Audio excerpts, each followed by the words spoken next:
Hello and welcome back to Another World Audiobook. So happy to have you here on this ride as we take a little trip around the world in 80 days. Hope you guys are enjoying the book so far.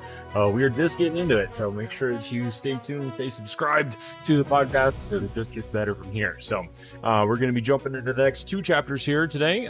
These are kind of shorter chapters, so I've been combining them into one episode, so hopefully you guys enjoy that. If you are a patron, remember you got this early, so congratulations to all the patrons out there.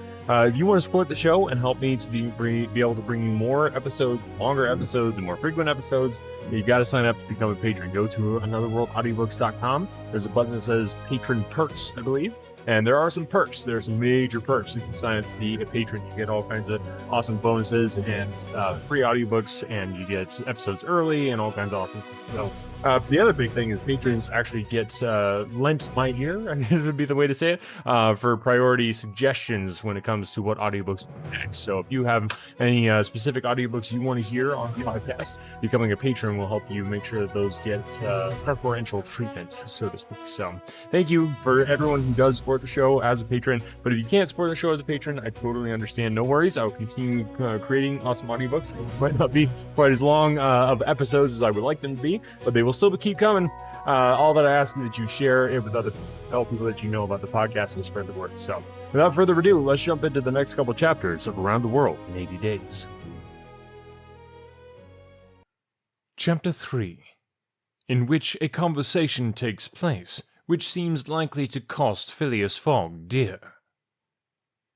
Phileas Fogg, having shut the door of his house at 11:30, and having put his right foot before his left 575 times, and his left foot before his right 576 times, reached the Reform Club, an imposing edifice in Pall Mall, which could not have cost less than 3 millions.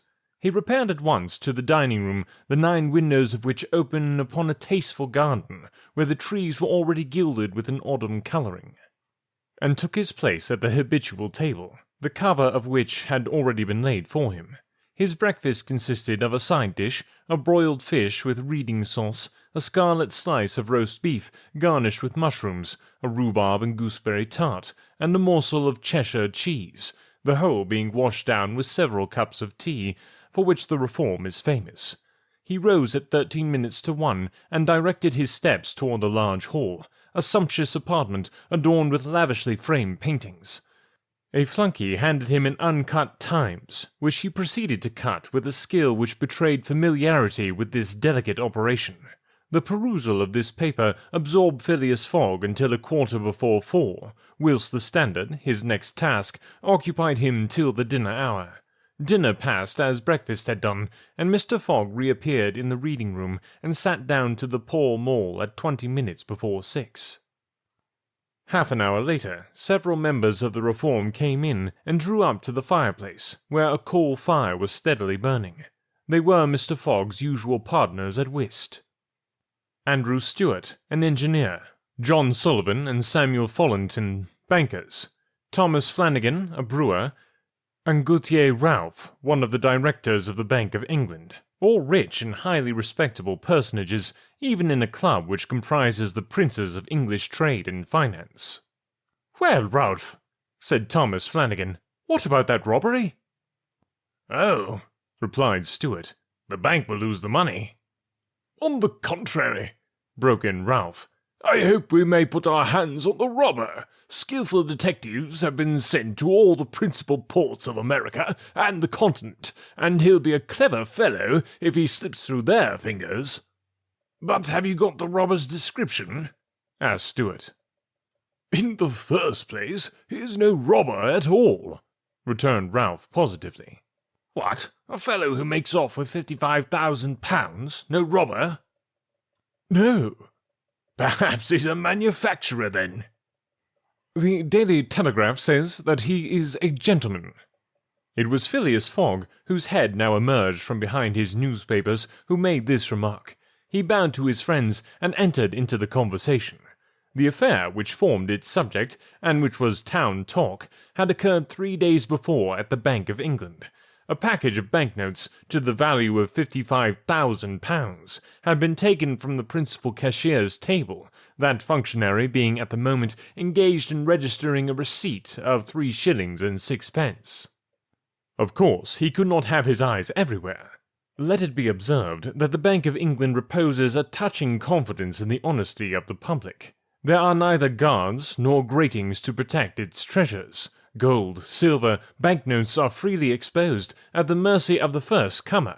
A keen observer of English customs relates that, being in one of the rooms of the bank one day, he had the curiosity to examine a gold ingot weighing some 7 or 8 pounds. He took it up, scrutinized it, passed it to his neighbour, he to the next man, and so on, until the ingot, going from one hand to the other, was transferred to the end of a dark entry, nor did it return to its place for half an hour.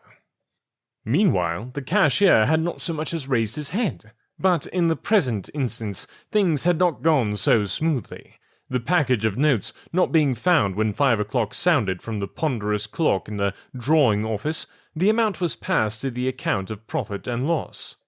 As soon as the robbery was discovered, picked detectives hastened off to Liverpool, Glasgow, Havre, Suez, Brindisi, New York, and other ports, inspired by the proffered reward of £2,000 and 5% on the sum that might be recovered. Detectives were also charged with narrowly watching those who arrived at or left London by rail, and a judicial examination was at once entered upon. There were real grounds for supposing, as the Daily Telegraph said, that the thief did not belong to a professional band. On the day of the robbery, a well-dressed gentleman of polished manners, and with a well-to-do air, had been observed going to and fro in the paying-room where the crime was committed. A description of him was easily procured and sent to the detectives, and some hopeful spirits, of whom Ralph was one, did not despair of his apprehension. The papers and clubs were full of the affair, and everywhere people were discussing the probabilities of a successful pursuit. And the Reform Club was especially agitated, several of its members being bank officials.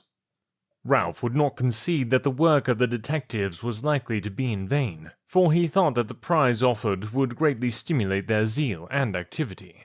But Stewart was far from sharing this confidence, and as they placed themselves at the whist table, they continued to argue the matter. Stewart and Flanagan played together, while Phileas Fogg had Follington for his partner. As the game proceeded, the conversation ceased, excepting between the rubbers, when it revived again. "I maintain," said Stewart, "that the chances are in favour of the thief, who must be a shrewd fellow." "Well, but where can he fly to?" asked Ralph. "No country is safe for him." "Pshaw! Where could he go, then?" "Oh, I don't know that. The world is big enough." "It was, once," said Phileas Fogg in a low tone. "Cut, sir," he added, handing the cards to Thomas Flanagan. The discussion fell during the rubber, after which Stewart took up his thread. "What do you mean by once? Has the world grown smaller?" "Certainly," returned Ralph. "I agree with Mr. Fogg. The world has grown smaller, since a man can now go round it 10 times more quickly than 100 years ago, and that is why the search for this thief will be more likely to succeed." "And also why the thief can get away more easily." "Be so good as to play, Mr. Stewart," said Phileas Fogg. But the incredulous Stewart was not convinced, and when the hand was finished, said eagerly, "You have a strange way, Ralph, of proving that the world has grown smaller, so because you can go round it in 3 months?" "In 80 days," interrupted Phileas Fogg. "That is true, gentlemen," added John Sullivan. "Only 80 days, now that the section between Rothal and Allahabad on the Great Indian Peninsula Railway has been opened.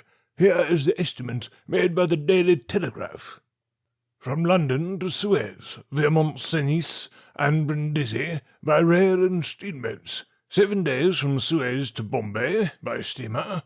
13 from Bombay to Calcutta, by rail. From Calcutta to Hong Kong, by steamer. 13 from Hong Kong to Yokohama, Japan, by steamer. 6 from Yokohama to San Francisco by steamer. 22 from San Francisco to New York by rail. 7 from New York to London by steamer and rail. 9 total 80 days. "Yes, in 80 days!" exclaimed Stewart. who, in his excitement, made a false deal. "But that doesn't take into account bad weather, contrary winds, shipwrecks, railway accidents, and so on." "All included," returned Phileas Fogg, continuing to play despite the discussion. "But suppose the Hindus or Indians pull up the rails," replied Stuart. "Suppose they stop the trains, pillage the luggage vans, and scalp the passengers." "All included," calmly retorted Fogg, adding, as he threw down the cards, "2 trumps." Stuart, whose turn it was to deal, gathered them up and went on. "You are right, theoretically, Mr. Fogg, but practically—" "Practically also, Mr. Stuart." "I'd like to see you do it in 80 days. "It depends on you. Shall we go?" "Heavens preserve me, but I would wager £4,000 that such a journey, made under these conditions, is impossible." "Quite possible, on the contrary," returned Mr. Fogg. "Well, make it then." "The journey round the world in 80 days?" "Yes." "I should like nothing better." "When?" "At once. Only I warn you that I shall do it at your expense." "It's absurd," cried Stuart, who was beginning to be annoyed at the persistency of his friend.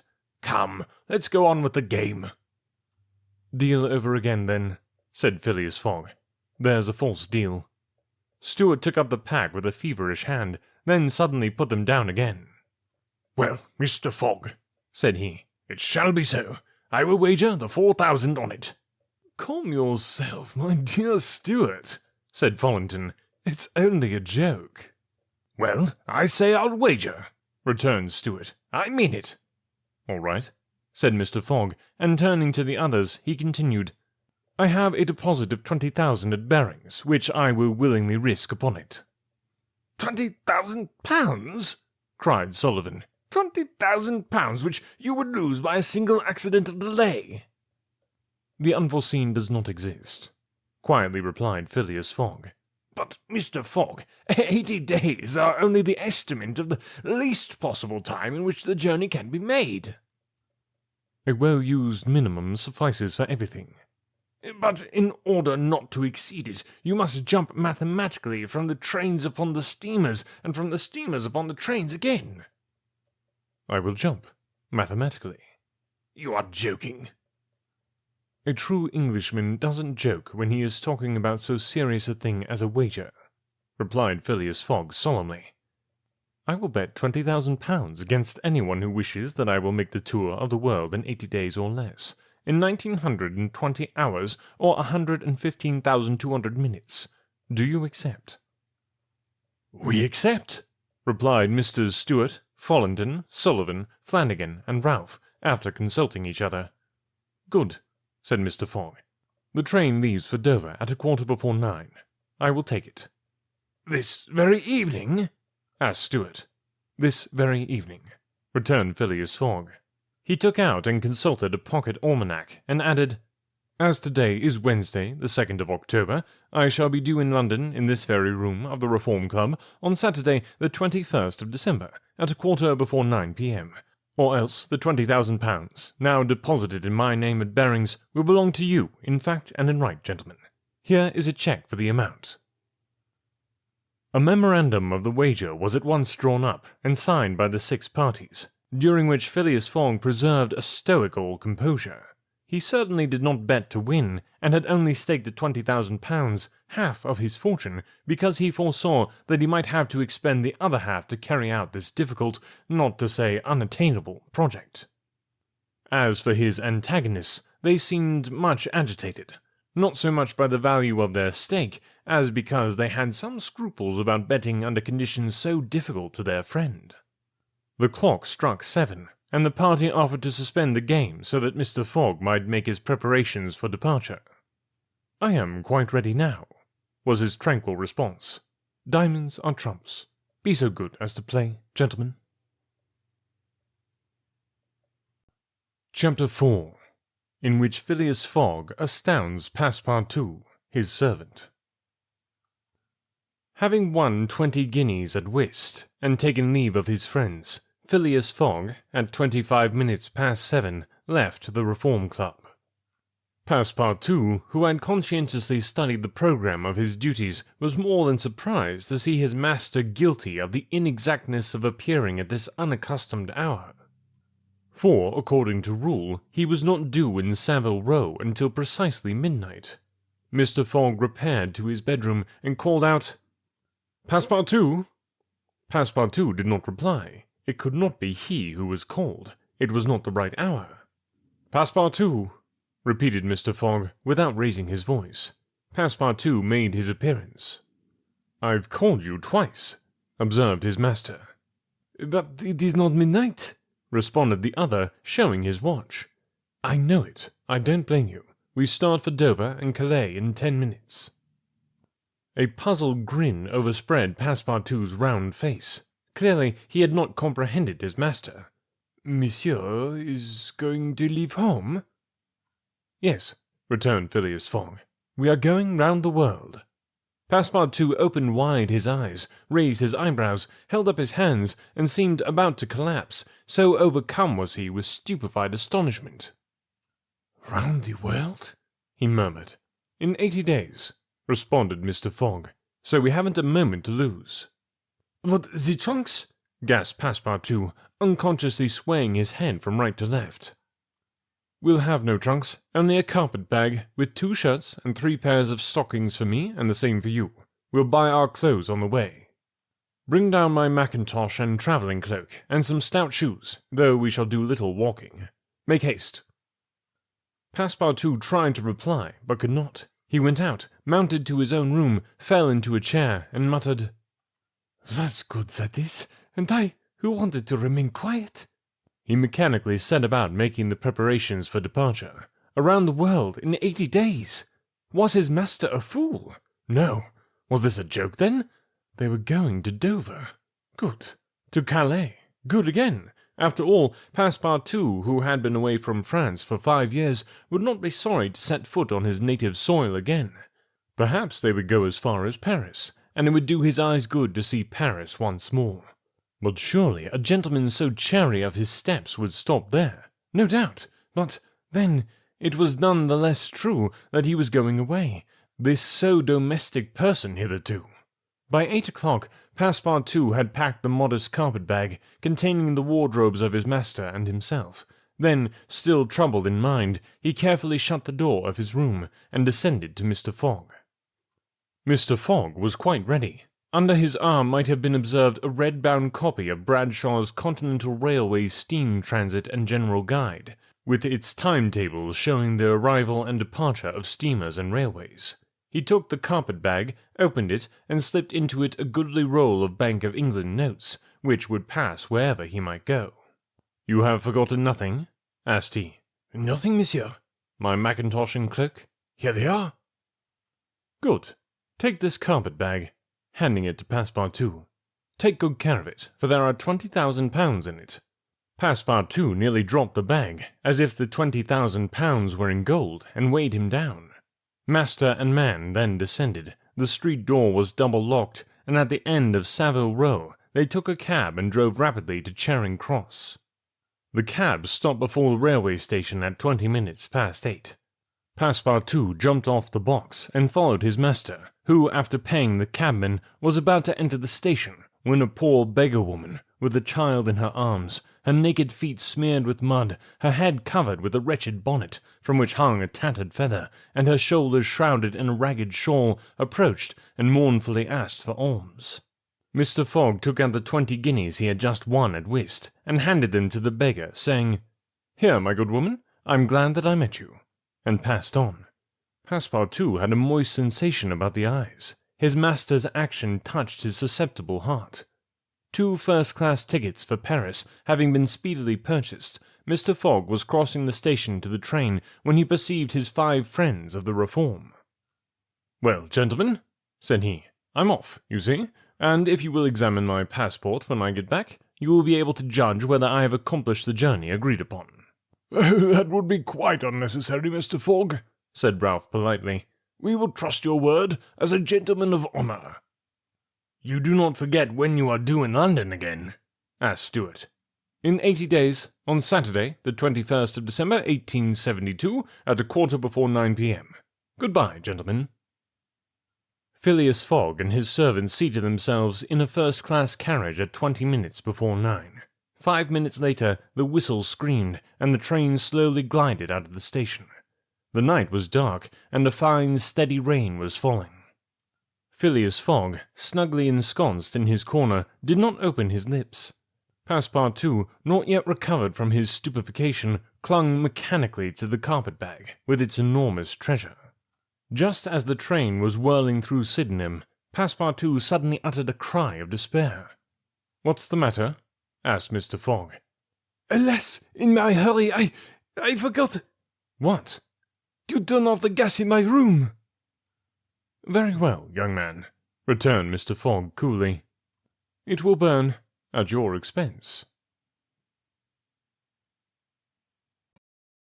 Alright, the adventure has commenced. We are getting into the traveling part of this. This is going to be fun. Looking forward to it. Learned a new word here in today's chapter. I think it was the second chapter of these two, where the word is cherry, spelled C-H-A-R-Y, and it's basically just another way to say wary. So you can be wary or you can be cherry. Basically means very cautious or wary. And it can also mean not giving or spending freely or sparing. So that's a couple different definitions there. Basically, you're not being reckless or rash, you're being cherry. So I guess that's a good thing to be. Anyway, hope you guys have a wonderful week, and we'll catch you back here next week. Don't forget to share the podcast if you're enjoying this. Tell other people about it. I do try to post some clips of the podcast, and if you want to share those, that makes it easy for you to kind of spread the word around. The more people get listening to this, the better, so that I can continue to bring you more awesome free audiobooks. And if you haven't checked out the backlist, make sure to go do that. That's at anotherworldaudiobooks.com. You can see all the audiobooks we've done. We've got them all listed out there. Also, the bundles are available for purchase. So if you want to get all the Sherlock Holmes books that we've done, and there's a lot of those, or all the Arsène Lupin books, or we've got different bundles of books that you can get. And if you purchase them, you get a bunch of audiobooks for the price of one or less. It's a really good deal. And it helps support the show and help me continue to do this good stuff for you. So anyway, hope you guys have a wonderful week, and we'll get you next week.